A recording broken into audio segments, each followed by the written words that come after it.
பெருவாரியான மக்கள் வந்து குளிர் வசதி பெற்ற ஒரு ஆபீஸோ வீடோ அதுக்கப்புறம் இரவு படுக்கையோ எல்லா நேரமும் வந்து ஒரு ஏசிலேயே இருக்கக்கூடிய ஒரு சூழல் இருக்கு.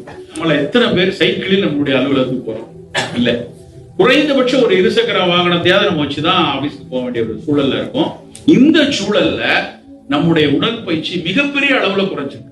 இன்னைக்கு வந்து முதல் கவனம் அந்த புள்ளிய சரியா வைக்காம நீ எந்த உணவு எடுத்தாலும் எந்த உணவை தவிர்த்தாலும் உடல் நலம் பெறுவதற்கான வாய்ப்பே இல்லை என்று சொல்றோம்.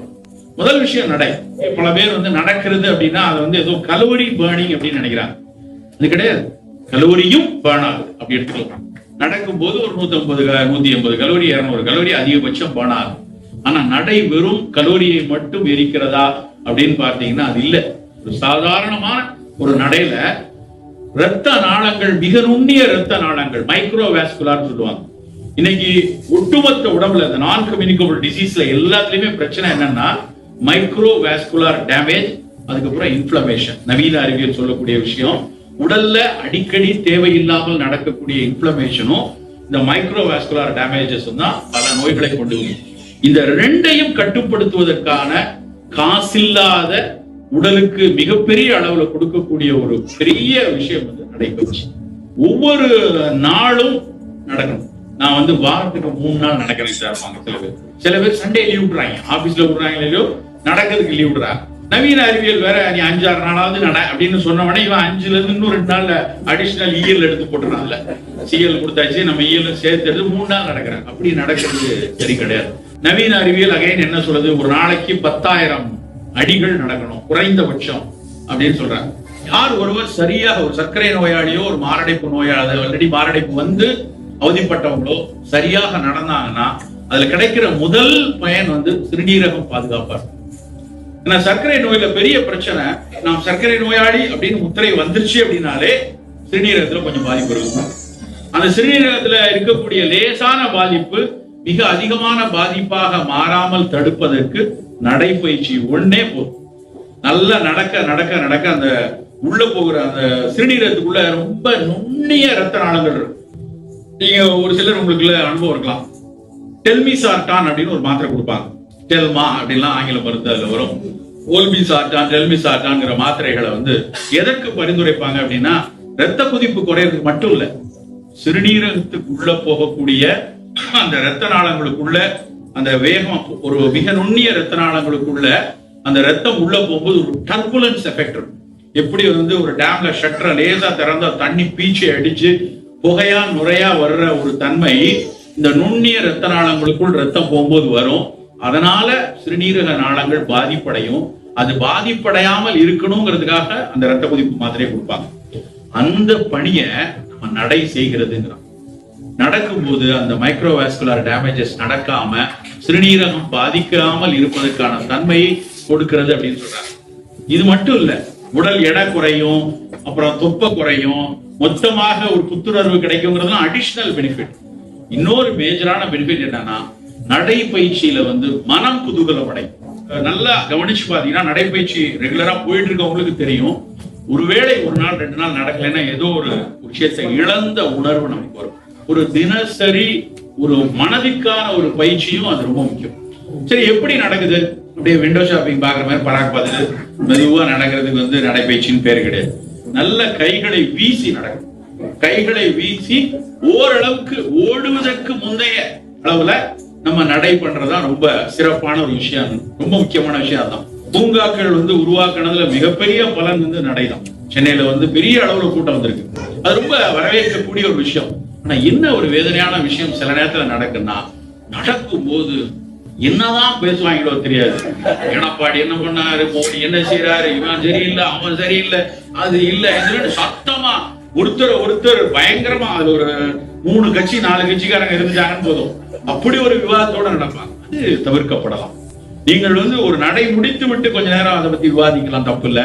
நடக்கும்போது முழு எமோஷனை வந்து அதுல கொட்டி அந்த முழுமையா அப்படியான ஒரு உரையாடலோடு நடக்கிற நடையில உடலுக்கு வலு கிடைக்கும். ஆனா மனம் இலகுவாகுமா அப்படிங்கிறதுல ஒரு சின்ன சந்தேகம் வருது. நான் வந்து நடக்கும்போது இளையராஜா பாட்டை காதுல கேட்டுட்டு அப்படியே அதை ரசிச்சுட்டு நடப்பேன். இல்லைன்னா நிறைய உரைகள் இப்போ வந்து வந்திருக்கிறனால அந்த உரைகளை கேட்டுக்கொண்டு நடக்கும். ஒரு புத்தகம் படிக்கிற ஒரு எஃபெக்ட் வந்து கொஞ்சம் இருக்கிற தன்மை இருக்கும். அதுக்காக எல்லாரும் அப்படிதான் நடக்கணும்னு அவசியம் இல்லை. மனதை மென்மையாக்கக்கூடிய. ஏன்னா நடக்கும்போது நமக்கு தனியா ஒரு வேளை நீங்க நடந்தீங்கன்னா மனதை மூடி வைக்க முடியாது, மனம் விரிஞ்சிடும். நேற்று உள்ள பிரச்சனைகள், இவ்வளவு நாளா உள்ள பிரச்சனைகள், அதற்கு அமைதியாக யோசித்து தீர்வு காணக்கூடிய விஷயம் நடையில் மட்டும்தான் கிடைக்கும்.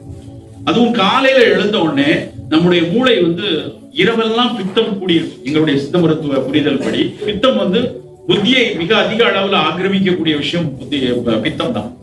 பித்தம் உயர்ந்து காலையில அது கபத்தை நோக்கி அப்படி நகரக்கூடிய சமயத்துல தான் நம்ம நடக்கிறோம். அப்போ நம்மளுடைய சிந்தனை வளம் மிகச்சிறப்பா.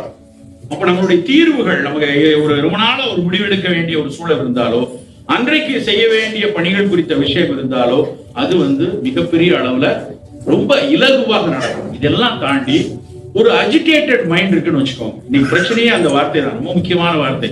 ஒரு பரபரப்பான, ஒரு பதட்டமான மனம் இன்னைக்கு 40கள்ல இருக்க பல பேருக்குள்ள பிரச்சனை.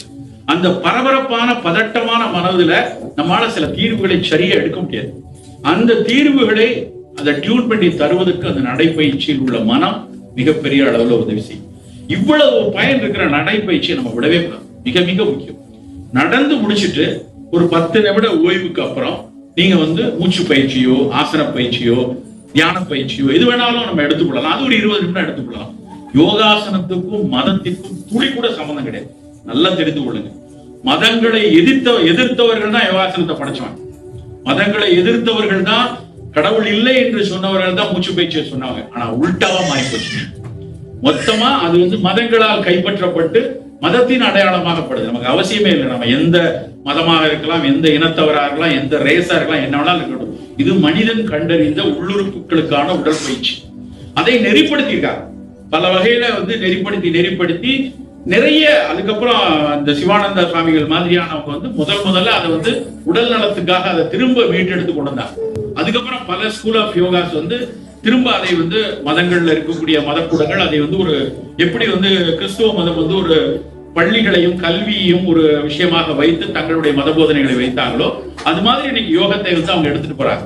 நம்ம அந்த சர்ச்சைக்குள்ள போகவே வேண்டியதில்லை. உடல் நலம் சார்ந்து உடலுக்கு ஆரோக்கியமாக பல ஆய்வுகள் யோகாசனத்திலையும் தியானத்திலையும் அதனுடைய மூச்சு பயிற்சிகள் இருக்கும். கண்டிப்பா நடந்து முடிச்சதுக்கு அப்புறம் ஒரு 5 நிமிடம் 10 நிமிடம் ஓய்வு எடுத்துட்டு அந்த 10 நிமிடத்துக்கு அப்புறம் சில மணித்துளிகள், ஒரு 20 நிமிஷமோ 30 நிமிஷமோ சரியான ஒரு வழிகாட்டுதலோட கொஞ்சம் மூச்சு பயிற்சி செய்து கொள்றது மிகச்சிறப்பா இருக்கு. அதுக்கப்புறமும் நேரம் இருக்கு, சில வகையான சின்ன கேப்சர்ஸ், சின்ன பிளாப், அது மாதிரியான, அதாவது எந்திரங்கள் இல்லாத பயிற்சி போதும்.